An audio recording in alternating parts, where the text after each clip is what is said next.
Canada is suddenly holding one of the most strategic cards in the entire fighter jet world, and it doesn't come from Washington, Lockheed Martin, or the F-35 program.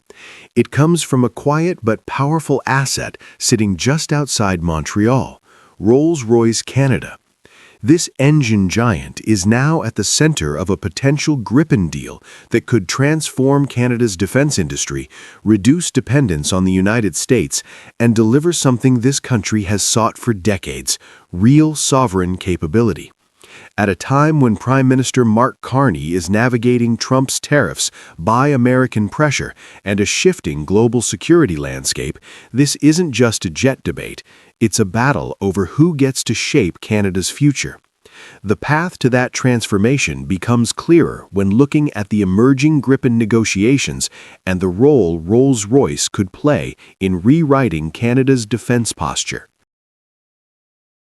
It's important for Canada to have sovereign capability in Canada to do their own upgrades, to build parts of it, to do final assembly and tests. We, as Saab, we are prepared to do that technology transfer to Canada and support that build-up. One of the reasons why I believe this is that Rolls-Royce, who's going to put this new engine in the Gripen aircraft, is based just outside of Montreal. In recent weeks, Saab, the Swedish maker of the Gripen fighter, confirmed that it has held advanced discussions with Ottawa about allowing Canada to assemble, upgrade, and even manufacture parts of the aircraft on Canadian soil. Saab's CEO Michael Johansson stated that Canada could gain rights to build components, run its own upgrade program, and fill global Gripen orders from facilities in Nova Scotia and Quebec. And this is where Rolls-Royce changes the equation. The company's engine division near Montreal is slated to support the next major Gripen engine. In the jet fighter world, engines dictate the entire industrial ecosystem. Whoever builds them shapes the supply chain, controls the long-term maintenance cycles, and anchors the high-value engineering work. By comparison, the American F-35 offers none of this. Canada has already committed to 16 F-35s, but the remaining 72 are under review, specifically because the U.S. keeps full control of production, maintenance, upgrades, and intellectual property. Canada would remain tied to U.S. systems for decades. Rolls-Royce's involvement shows that the Gripen offer is more than a procurement pitch. It is a direct challenge to the structural dependency that has defined Canada's air power decisions for years, and a potential pivot towards sovereign capability. For decades, Canada relied heavily on American fighter systems, often because no realistic alternative existed.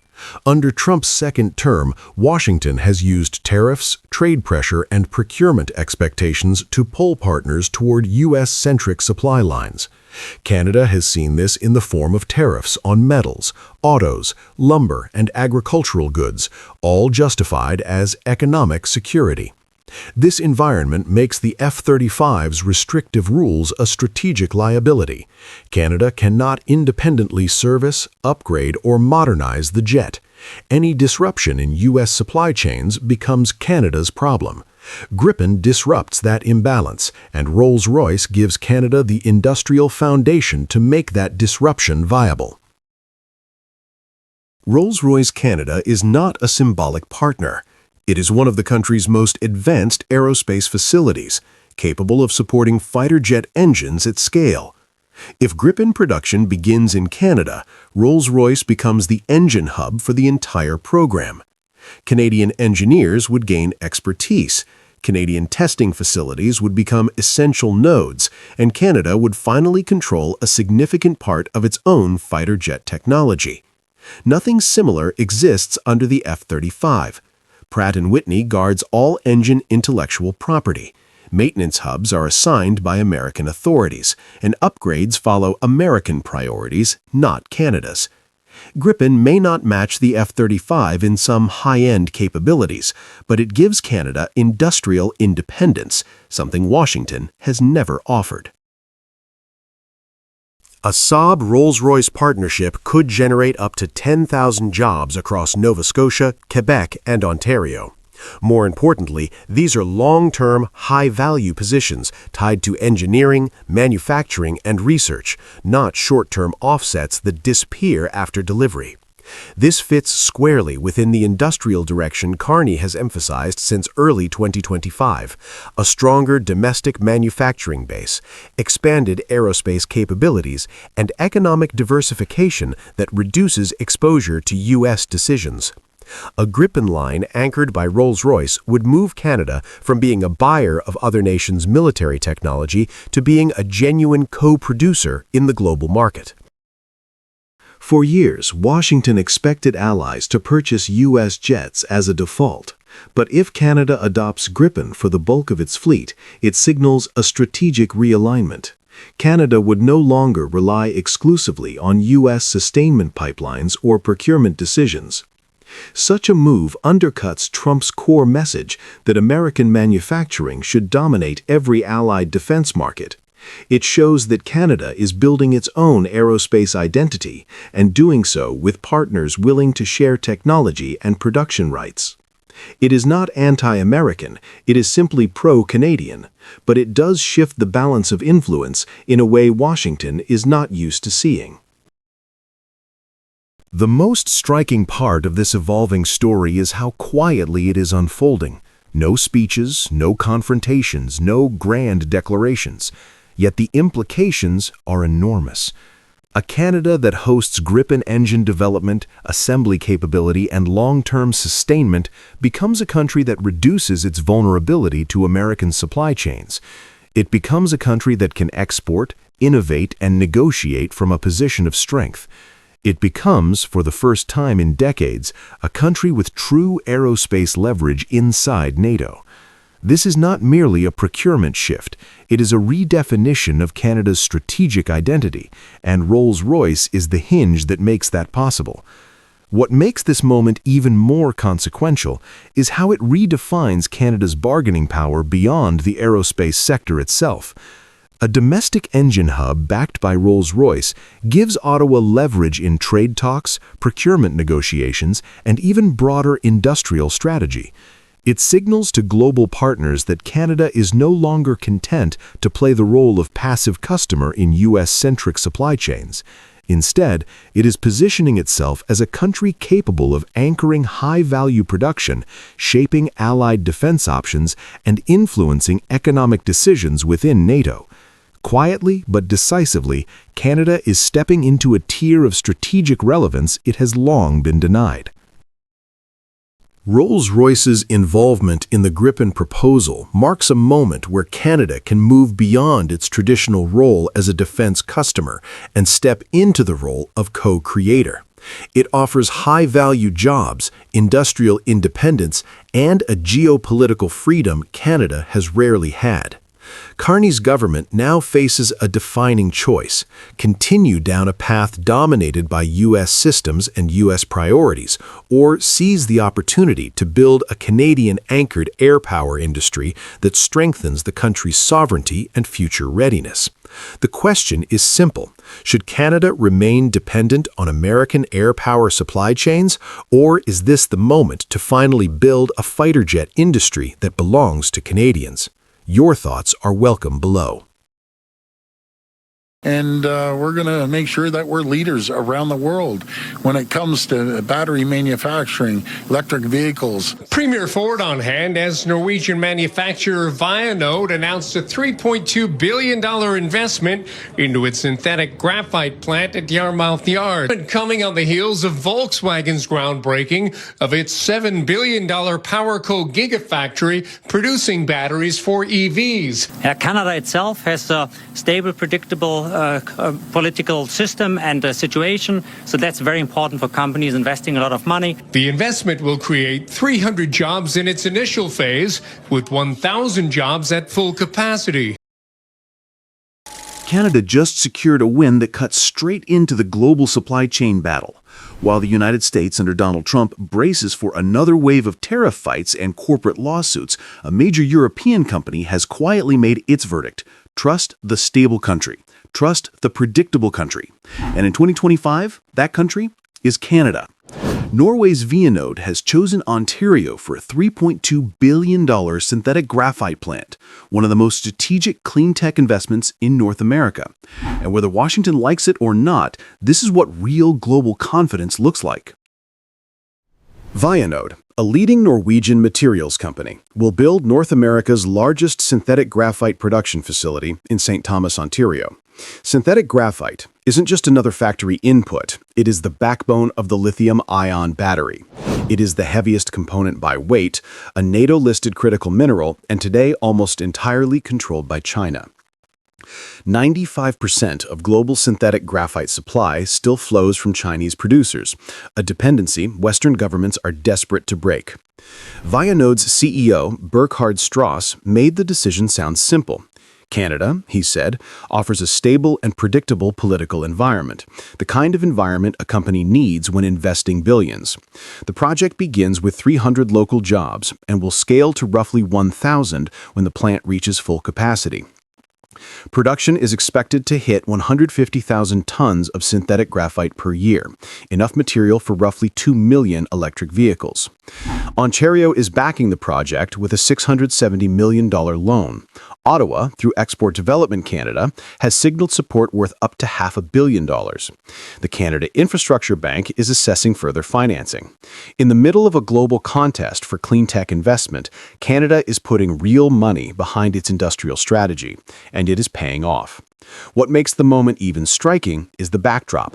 While Ontario loses thousands of jobs as Stellantis shifts Jeep production to Illinois and GM pauses EV van output in Ingersoll, Vianode is doing the opposite. It is moving toward Canada, not away from it. The timing of Vianode's announcement could not be more symbolic. North America is living through two political realities. In the United States, Trump's second-term tariff machine is back in full force, from sweeping duties on autos and metals to threats of 100% tariffs on China. The Liberation Day tariffs have shaken markets, pushed retailers like Costco into court battles against the White House, and created deep uncertainty for automakers who depend on predictable cross-border supply chains. Even the future of the CUSMA trade pact is unclear as Trump threatens to let it expire in 2026. Canada, meanwhile, is projecting stability. Prime Minister Mark Carney is expanding partnerships across Asia, securing defense and minerals agreements with South Korea and the EU, and positioning Canada as a reliable hub for clean tech manufacturing. Where the U.S. landscape looks turbulent, Canada looks deliberate. Global investors see the difference, and they have begun to vote with their money. Vianode choosing Ontario is not just an industrial decision, it is a geopolitical statement. Producing synthetic graphite requires enormous amounts of electricity. Most countries cannot offer clean, cheap, steady power at industrial scale. Canada can. Its grid is dominated by hydroelectricity and nuclear power, and more than 80% of national electricity already comes from emissions-free sources. That gives Canada something few advanced economies can match: the ability to decarbonize heavy industry without driving up production costs. Vianode says its technology cuts emissions by more than 90% compared to traditional Chinese methods, but the achievement depends on Canadian energy. Without hydro and nuclear, without a grid that is both clean and affordable, the numbers wouldn't work. This is why so many EV-related investments, from Volkswagen's battery plant to Stellantis LG's earlier projects, have landed in Ontario and Quebec. Companies want green electrons, long-term certainty, and a government willing to accelerate the clean power build-out. Canada offers all three. For years, the Western world talked about reducing dependence on China.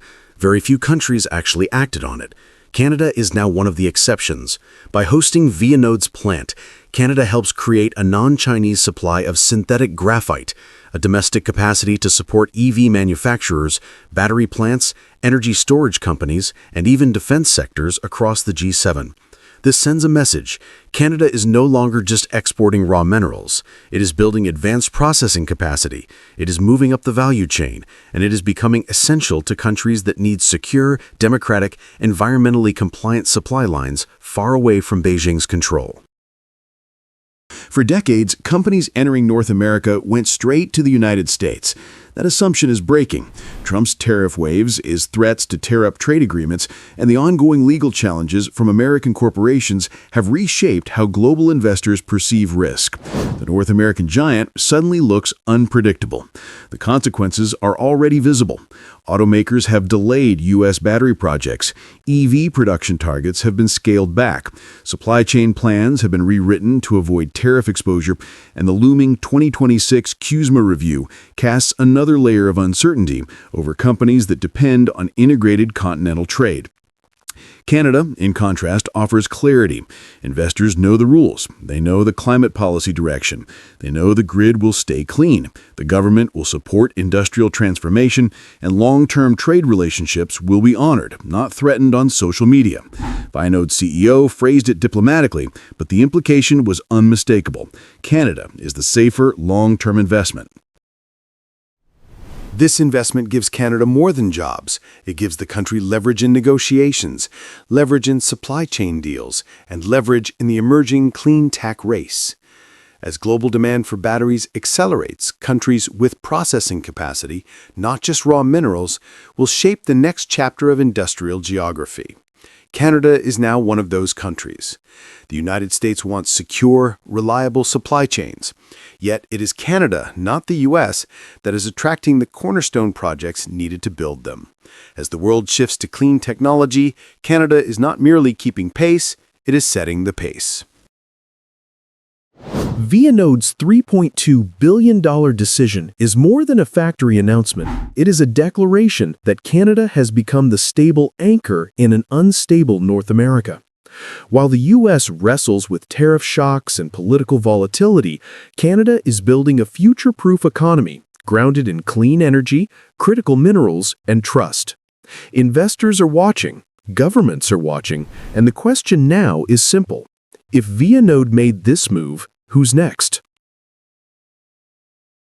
Speaking of Canadian interests, this Prime Minister opposed the pipeline from Alberta to the Pacific, just like his Liberal predecessor blocked that same pipeline. If it's anything other than a public relations ploy, why won't he say on what date will construction begin on a pipeline from Alberta to the Pacific? Canada just watched a political showdown that revealed far more than expected. Pierre Poilievre stormed into Parliament demanding a pipeline to the Pacific and accusing Prime Minister Mark Carney of being weak, slow, and pathetic. But instead of backing down, the Carney government delivered one of its sharpest counterattacks yet. Their pushback didn't just expose holes in Poilievre's argument, it also uncovered the bigger picture behind this entire fight, the way Donald Trump benefits every time Canada stays landlocked and dependent on the U.S. market. This wasn't just another loud moment in question period. It was a turning point that showed the two very different futures being offered to Canadians, one tied to American interests and another aimed at strengthening Canada's independence. Mr. Speaker, sometimes the question reveals everything. The memorandum of understanding that we're negotiating with Alberta creates necessary conditions, but not sufficient conditions, because we believe in cooperative federalism. We believe the government of British Columbia has to agree. We believe that First Nations right holders in this country have to agree and support. All stakeholders have to back. That's one Canada. Inside the House of Commons, Poilievre went all in. He demanded that Carney announce the exact date construction would begin on a pipeline from Alberta to the Pacific. He accused the Prime Minister of hiding behind the Premier of British Columbia, delaying major projects and preparing nothing more than a public relations stunt. He even mocked Carney by asking whether the pipeline has to be a Brookfield pipeline, taking a jab at the Prime Minister's finance background. The Carney government fired back with equal force. Cabinet ministers reminded Poilievre that under Stephen Harper's decade in office, a government Poilievre proudly served, not a single drop of Canadian oil reached a new tidewater port. They stressed that real pipelines require cooperation among Alberta, British Columbia, and First Nations, and that any project built without that cooperation is guaranteed to fail. They also pointed out something Poilievre never mentioned. The Liberal government actually expanded oil exports to the coast by purchasing and completing the Trans Mountain Expansion project. The exchange was fierce. But underneath the shouting, the real issue became clearer. The struggle isn't just political, it's geopolitical. There was one moment in Poilievre's attack that unintentionally revealed the most important truth in the debate. When he said Carney was forcing Canada to keep pumping oil at discounts to the United States, he exposed the exact situation that Washington, and especially Donald Trump, wants to maintain. For years, American refineries have depended heavily on discounted Canadian heavy crude. U.S. refinery systems are built to process Canada's oil specifically. According to data cited throughout 2025 by the U.S. Energy Information Administration, nearly 70% of American crude imports now come from Canada. That dependency gives the United States huge leverage over Canada's energy sector, and it keeps Canadian oil prices lower than global market rates. This is why every time Canada tries to diversify, Washington reacts. Throughout 2025, Reuters reported that Trump's tariffs and regulatory threats were designed to keep Canadian crude flowing south, not east or west. A pipeline to the Pacific would allow Canada to sell to Japan, South Korea, China, India, and other fast-growing markets. That pipeline would break the American monopoly. Poilievre's argument, whether he intended it or not, supports the U.S. position. Carney's strategy threatens it. That's the real fight behind the theatrics. Carney's response in Parliament wasn't defensive, it was methodical. His ministers repeated the same message. A Pacific pipeline must have Alberta's support, British Columbia's support, and First Nations support. Without that alignment, the project would face endless court challenges, protests, and regulatory failures, exactly what killed past conservative projects. This isn't delay for delay's sake. It's the only way to build a pipeline that's legally strong, socially stable, and economically worth the investment. Carney understands that Canada's future customers aren't just in the United States, they're in Asia. And 2025 confirmed this shift. Japan is searching for stable, non-Middle Eastern oil suppliers. South Korea signed a major economic and energy partnership with Canada in October. India is opening long-term crude contracts. Even China, despite intense political differences, paused its rare earth export restrictions at APEC while signaling interest in deeper energy cooperation. A Pacific pipeline is Canada's bridge to these markets. A rushed announcement won't get that pipeline built. A durable strategy might. Mr. Speaker, the Leader of the Opposition doesn't seem to understand how to get a pipeline built. The Premier of Alberta does. It's working with this government to build Canada strong, Mr. Speaker. Not a single milliliter of oil reached Tidewater under the Harper era. In the Liberal government, oil exports have increased. Oil exports to Tidewater, thanks to the purchase of the Trans Mountain Pipeline, have increased. Canada is a conventional and a renewable energy superpower, and that will continue. The Carney government's strongest argument came from a simple fact. During the Harper years, when Poilievre was a senior minister, not one new pipeline reached the ocean. Northern Gateway collapsed in court because it failed to properly consult First Nations. Energy East was abandoned because the economics didn't add up. Keystone XL was cancelled by U.S. politics, not Canadian ones. And the only major coastal pipeline that Canada now has, the Trans Mountain expansion, exists because a Liberal government bought the project and finished it. So when Poilievre demands unimaginable speed, Canadians are right to ask why he didn't deliver anything close to that when he actually had power. Carney's approach isn't flashy, but it's realistic. It's built on legal precedent, treaty rights, and interprovincial cooperation, the very things the courts require. Under Trump's second term, the United States has slapped new tariffs on Canadian steel, aluminum, lumber, and auto parts. Washington is openly trying to pull supply chains back under American control. At the same time, U.S. refineries cannot function without Canadian heavy crude. Earlier this year, Reuters reported Canada was exploring new routes precisely to avoid Trump's tariff weapon. Poilievre frames British Columbia as the problem. In reality, the bigger pressure comes from the United States. A Pacific pipeline is Canada's best answer to U.S. economic bullying. Poilievre keeps pointing to the federal government's constitutional power over interprovincial pipelines. But he ignores a crucial reality.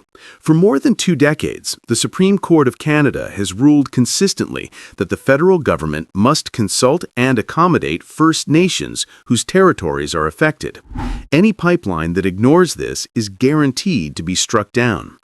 Carney's approach integrates Indigenous governments from the beginning because that is the only way to build a project that can actually last. Poilievre's shortcut approach is not just unrealistic, it would repeat the mistakes that doomed past projects. This clash in Parliament wasn't really about a single project, it was about Canada's direction. The question is simple but powerful. Do we keep selling oil on America's terms, at America's price, with America holding all the leverage? Or do we build the infrastructure that lets Canada finally sell to the world and control its own future? Poilievre wants speed. Carney wants strength. Trump wants Canada to stay dependent. And now Canadians must decide which vision actually builds a stronger country. The whole world is shifting. The question is whether Canada shifts with it or keeps waiting for Washington's permission.